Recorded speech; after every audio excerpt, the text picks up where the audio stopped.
போன வருஷம் எடுத்த கட்டிங்கில் 6 கட்டிங் முளைச்சி அது இப்போ ரோஜா செடியாக வளர்ந்துருக்கு.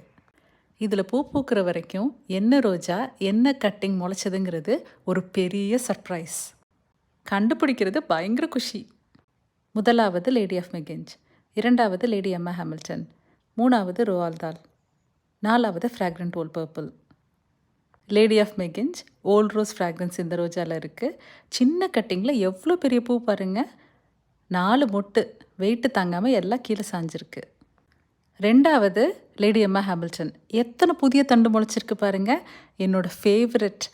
அப்பாடா, 2வது செடி கிடச்சிருச்சு. இதில் ஸ்ட்ராங்கான சிட்ரஸ் வாசனை, அருமை. மூணாவது ரோவால்ட் தால், இது ஹெல்த்தியான ரோஜா, நல்ல மீடியம் டீ சென்ட் இருக்குது. யூகேயில் இந்த ரோஜா கிடைக்குது. நாலாவது ஃப்ராக்ரண்ட் ஓல்ட் பர்பிள், இந்த ரோஜா யூகேயில் கிடைக்கிறது கிடையாது. நல்ல ஸ்ட்ராங்கான ஓல்ட் ரோஸ் ஃப்ராக்ரன்ஸ், இதோட கலருக்கு வேண்டியே வாங்கினேன். 5வது கட்டிங், இந்த மொட்டு கீழே விழுந்துருச்சு. ஸோ என்ன ரோஜான்னு எனக்கு தெரியல. எல்லா கட்டிங்கும் டேவிட் ஆஸ்டின் ரோசஸ். இது 6வது கட்டிங். மொட்டு விடுறதுக்கான அறிகுறி கூட தென்படலை.